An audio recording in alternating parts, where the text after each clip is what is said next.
Dear students, in today's lecture, we will discuss solution of linear programming problems through simplex method. Like you can see one example there which we have to solve through simplex method where the objective function is of maximization and the constraints in that LPP are of less than equals to, and as usual the non-negative restriction, that is the variables or independent variables x1 x2 of the problem greater than equals to 0. First of all, we discuss the suitable format of linear programming problem which can easily be solved by simplex method. Then the requirement of that is maximization of Z is a compulsory requirement for solving any linear programming problem through simplex method. That means if instead of maximization the objective function is given in form of minimization, then by multiplying that with a negative you have to convert it into maximization. For example, suppose it was given as minimization Z equals to 4x1 plus 3x2, then you were to convert at maximization of Z sterish, in place of Z you can use other symbol, then multiply with a negative the right hand side, that is minus 4x1 minus 3x2 in that case. But here as it is given for maximization, the objective function is given in form of maximization, so it's okay. It's the compulsory requirement of solving any problem through simplex method. Then the inequalities or equalities can be of any shape. All possible inequalities or equalities can be given in constraints in any LPP that can be solved by simplex method.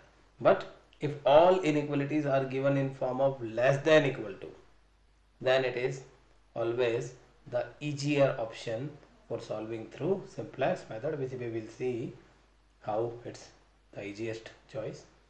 First of all, for solving any problem through simplex method, any linear programming problem through simplex method, first of all we have to convert it into standard LPP. How? The objective function maximization Z equals to 4x1 plus 3x2 is written as it is. Then what we are doing, as we can say that both these inequalities in constraints are of less than equals to, that means there is some shortage in left hand side, so we must manage to convert it into equality. We have to add something in left hand side of these two inequalities because of less than equals to sign. So you can see S1 is added as a variable in that first inequality and S2 is added as a variable in that second inequality, and they are added at particular places, say plus S1, then in denominator, in next equation it is 0 S1 in the place of S1, and then S2 is added in next case and plus 0 S2 is written there in first equation. That is, you have to maintain positions of the variables identically, that is same, or alignment like S2, S1, S2, X2 and X1. That alignment is required for all the variables, and these variables S1 and S2 are added for converting those less than equals to inequalities into equalities. That's why they are known as slack variables. So S1 and S2 are slack variables which you can mention here also, and that's how it is converted. Less than in place of that now we are writing equal to at both the places, and 30 and 24 are as usual values. As well as in objective function, these values S1 and S2 are also to be mentioned with 0 coefficient, so plus 0 S1 plus 0 S2. And in non-negative restrictions all the variables are to be written. So x1 x2 were given greater than equals to 0 initially. Now we have to mention that s1 s2 are also greater than equal to 0, so all four variables greater than equals to 0. So what we did, we converted it into standard LPP. Is it proper standard LPP? We have to check one more thing. As the problem is based over two constraints, one constraint is with that less than equals to 30, one with less than equals to 24. These are constraints. So whenever we have two constraints, we have to create a 2 cross 2 identity matrix in standard LPP at the place of those two constraints. If we have 3 constraints, we have to create a 3 cross 3 identity matrix. Where it is created? It is created here. 1 0 is first column and 0 1. If you talk about the coefficients of S1, it's 1 0 column wise, and coefficients of S2 0 1 column wise. So 1 0 and 0 1 means a 2 cross 2 identity matrix is created, and it is always required. That is, you have to convert all inequalities into equalities, as well as per the number of constraints you have to create an identity matrix of 2 cross 2 or 3 cross 3, whatever is required. Then you can say that it is now the form of standard LPP, which is required before doing anything through this method, that is solving the LPP through simplex method. Now you can see we have written that standard LPP again on the top of this slide. Why? Because the simplex method is a method which is based over tables, and first table of simplex method for solving any linear programming problem always depends upon the standard LPP. How? There are certain columns. First column is CB, that is cost of basis. C for cost, B for basis, and in basis B we have basic variables, and those basic variables are the variables which are contributing in identity matrix, which I discussed in previous slide. So you know that S1 is contributing for first column of identity matrix 1 0. That's why S1 is written on the top of this column B, and S2 is contributing for second column of identity matrix, that is 0 1. That's why S2 is written there. So it is about basic variables B, and then cost of those basic variables as per the objective function. You can see S1's coefficient is 0 and S2's coefficient is 0. The coefficients of S1 and S2 0, that is the cost of those two variables. S1's coefficient 0 and S2's coefficient 0. Then solution or value of small b is right hand side of both those converted equalities, that is 30 and 24, as you can see. And then on the top you know that Cj is cost of all variables, say 4 for x1, 3 for x2, 0 for s1 and 0 for s2. So 4 3 0 0, and identity matrix is created by these two. And then in next row the names of the variables, like cost of x1 is 4, so x1 is written there, x2 is written, its cost is 3, s1 is cost 0, s2 is cost 0. So that is about the standard formation of simplex table, and it is standard format for any simplex table. Throughout this chapter we have to maintain this kind of table. Okay, and for creating first table, standard LPP is always required. Like you know, we got S1 S2 from where? From their identity matrix case, then 30 24 from that right hand side, and then that row 2 1 1 0 are coefficients, as 30 is written there. So see in that equation, before 30 the coefficients of variables are 2 1 1 0, so that is 2 1 1 0. Then with 24 in that equation we have coefficients 1 2 0 1, so that is with 24 we have 1 2 0 1. Okay, so that is about the major part of table. And then we have to talk about value of Zj and Zj minus Cj. What about that Zj? How we will calculate this? For all these columns where the Cj is written, we have to calculate Zj. Say that 0 is coming. How?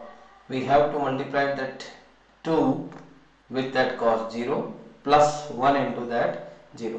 So 2 into 0 plus 1 into 0 means 0 will come. Then for that next value of Zj, 1 is multiplied with that 0 and 2 is multiplied with that 0, and 1 into 0 plus 2 into 0 both are added, that is again 0. As we are having 0 cost for both these variables S1 S2, so in all these cases we will find Zj's value equals to 0. Fine. Then value of Zj minus Cj, simple. Zj is written there, Cj is written on the top. So 0 minus 4, it's minus 4. Then 0 minus 3 is minus 3. Then 0 minus 0 is 0 and 0 minus 0 is 0. So that is about Zj minus Cj, which will decide that should be moved through further table or not. That is from table 1 to table 2, table 2 to table 3, etc. If any of the values of Zj minus Cj, that is the last row, comes as negative, then we have to choose the most negative value. If only one negative, then that's okay. If several negative values, then most negative value is to be chosen, and that will decide the proceedings for making next table and requirement for next table. That means if no value of Zj minus Cj is negative, that means 0 or positive values are appearing for Zj minus Cj, that will be the last table. Then we don't need to make any table for simplex method. But here we can see that minus 4, minus 3, there are two negative values, out of which minus 4 is the most negative, and we have to mention these symbols like entering variable.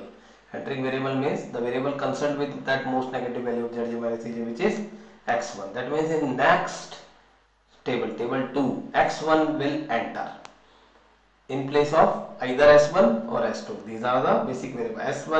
x1 will enter in place of any of these two. That means any of these two must be the outgoing vector. Either s1 or s2 will be the outgoing. How we will check that? First of all, we have decided entering variable with that most negative value. Then we create replacement ratio. How? That most negative values column is there, 2, 1 are the values. We are dividing 30 by 2, that is a small b, by that value of c, that column for that most negative value. So 30 upon 2 is written as 15, that is value of replacement ratio, okay, for this row. And then for next row it is 24 upon 1. In similar fashion it is 24 upon 1, which is 24. And if any of the negative value appears in that column, in which most negative value is there, if any 0 or negative value appears, then replacement ratio will not be calculated for that row. Like if it has been minus 2, then 30 upon minus 2 is not required. You have to put a dash there. Okay. If it is 0, then 24 upon 0 is not required. You have to put a dash there. That means only for strictly positive values in that most negative value Zj minus Cj's column, only strictly positive values will be divided from those values of small b, and for that those cases only replacement ratio will be calculated. Clear? And out of these replacement ratios, the most most minimum value of replacement ratio is to be picked. Like 15 is there, and that row is the key row. As you can see, it's key row. From 30 to that 0 came for minimum value of replacement ratio, and intersection of that column of most negative value of Zj minus Cj and key row is element 2, that is to be key element. So it is key element for next particular table 2, and key column is that column. So it's key row and key column, and intersection of those two is key element, and that is entering variable. And one more thing which I have to mention, that which variable will be the outgoing variable. For that you have to go through that key row, and in key row find value 1. Say you have two places, 1 and 1, but which one is required? The one of identity matrix. Say it's 1, 2, it's not of identity matrix, but that one of key row. Okay, you have to find it in key row only. That one of key row is in identity matrix column 1. So that one will decide it is in which column? Column of S1. Fine. So it is decided that S1 will leave its position, and entering variable, that is X1, will come in its place. So in next table 2, you will find S1 will be the outgoing one, and X1 will enter in place of S1. So we will see how we prepare table 2 from table 1 in next slide. Now you can see in this slide table 1 and table 2 both are appearing. Why? Table 1 was already there in previous slide. It's required in this slide, that's why it's appearing here also. because using table 1 and certain things which we discussed in table 1, table 2 will be created. How? The basic infrastructure is same, the CB, contribution per unit, then basic variables B, these highlighters, solution of small b are already there, then CJ, that cost of all the variables, and all the variable x1, x2, s1, s2 are remaining in their position, then cost 4300 will be same, so its cost 4300, all will be same. So what is going to be changed and how that table is to be prepared? First of all, in that table when we discussed, x1 will come inside in place of s1 in previous slide. So you can see in place of s1, x1 has appeared and s2 is remaining in its place. S2 is again written as s2, but one variable went outside s1 and in that place x1 came inside. And using that, how we will make second table? It's important to know these all things what we are discussing here, because if you understand this well, that from table 1 to table 2 how we created, then you can create any table from 2 to 3, 3 to 4. In fact, in any problem of simplex method, these common features will be observed. So what we are doing here, we have to start with key row of previous table to make first row in new table. What about the key row in previous table? Table 1, you can see first row was the key row. Okay, that is the key row, which is first row. So in table 2, first row will come for the first time. That is, if we have second row as key row in table 1, then in table 2, second row will come initially. Okay, so the key row will decide the next table's initiator, which row will come for initially in next table. It depends upon key row of previous table. Okay, so table 1's key row is first row, so for table 2 first row will come initially. How? Very easy. Key element is 2 as we have seen, so divide all elements of that key row by that key element. So 30 by 2, you can see 30 by 2 here in place of B. 30 by 2 is 15, then 2 by 2 is 1, then 1 by 2 is there, then again 1 by 2 it's 1 by 2, then 0 by 2 means 0. All calculations are also shown here for understanding them clearly. Okay, so that is about these all elements came because of key row of previous table. Table 2 is created initially with this row. And what about this cost? 40, previously is what 00. For S2 it is 0 again, fine. For x1 you can check the cost there. For x1 the cost is Cj is cost is 4, so it's 4 written. Okay, so that is first row came, then this cost, variables, everything. Now that is the major point. How you will get that second row? Why these values are 9? Calculation is shown which I will explain, but why these are 9, 0, 3 by 2, minus half and 1. Okay, don't think over these boxes.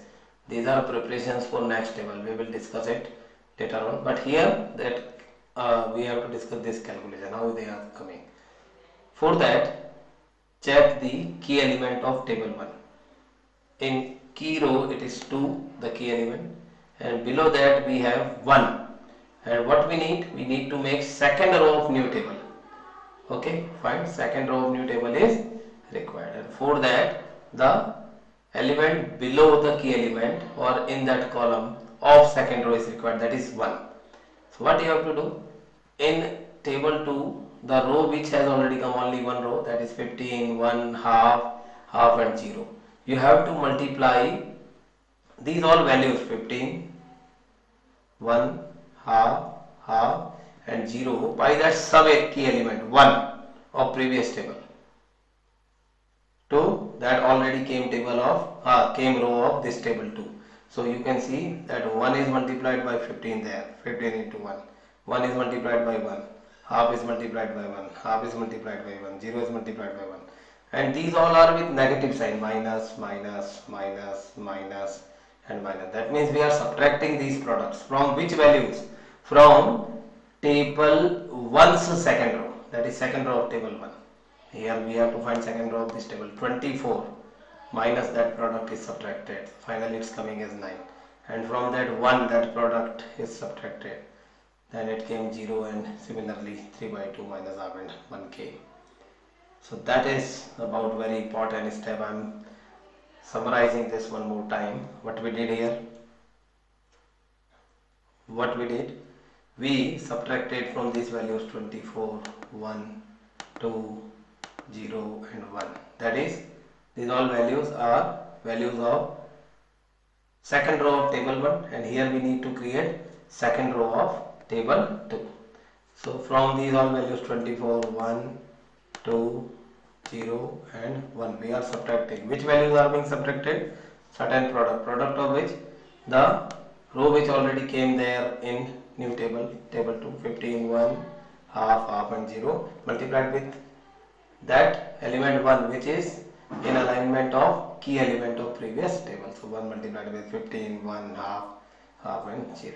Then subtraction is providing 9, 0, 3 by 2 minus half, 1.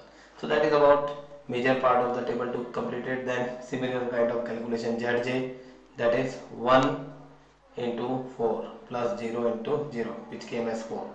Then Zj for next value, that 2, how is coming? Half multiplied with 4 plus 0 multiplied with 3 by 2 will come as 2. Similarly Zj calculated for other places. Then Zj minus Cj, you can see 4 minus 4, 0, 2 Zj, 3 Cj, 2 minus 3 minus 1, 2 minus 0, 2, then 0 minus 0, 0. So that is about 4 values of Zj minus Cj. And what we have to confirm, if any negative value or 1 or 2 or 3 when negative values come, then we have to search for both negative, and that will decide that next table is to be prepared or not. Here we can see one negative value is coming for Zj minus Cj, that is minus 1. So using that, entering variable will be x2 and other things, key row, key column, replacement ratio, everything like previous table is done here. And because of that negative value of Zj minus Cj, we have to use that table 2 to create table 3, which we will see in next. Now you can see in this slide again table 2 is written, then table 3 is created from that, and now it's a repetition of similar kind of work. That's how we obtained table 2 from table 1.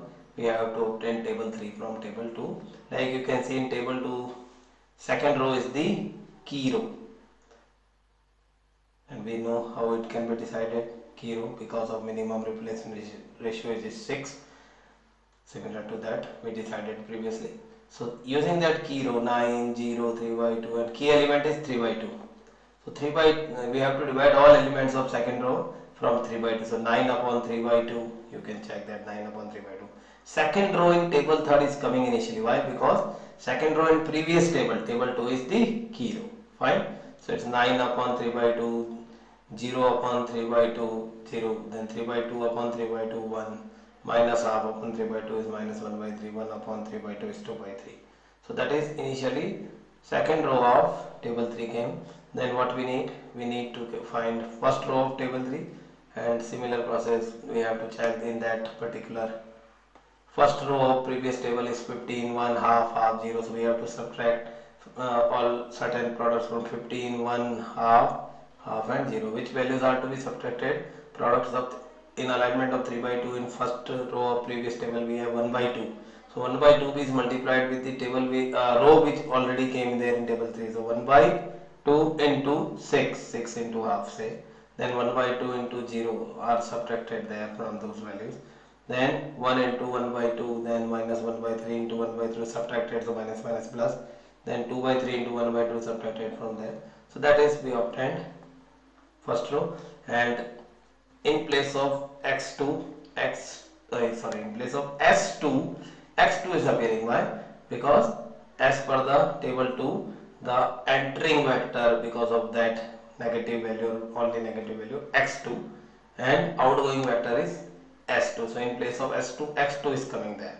So in place of S2, X2 is there. So cost of X1, same variable as per that previous table, cost of that is 4. Okay. For cost of X2, we know that cost of X2 is 3. And using these values, say 0 into 3 plus 4 into 1 is 4, value of Zj. Similarly 3, 5 by 3, 2 by 3 are values of Z3. and zj minus cj 4 minus 4 0 3 minus 3 0 5 by 3 minus 0 5 by 3 2 by 3 minus 0 2 by 3. Now the important thing, values, all values of zj minus cj are greater than equals to 0. So it's the good thing. That means it is the last possible table for this particular problem. And how we will find the complete solution? See that variable x1 and for small b the value is 12. So value of x1 is 12 for the final solution and value of x2 is 6. These are the only variables in that final table, and remaining variable s1 s2 of this problem, select variables which we added initially in first slide, are not available in this table. So values of those variables is 0. That means s1 0, s2 0 and x1 12, x2 6. Using these all values in objective function of maximization z x1 and x2 especially, final value of maximization z is 66 appearing. So that is about a very basic problem of simplex method. In next lecture we will discuss problem of some higher degree of difficulty of linear programming problem through simplex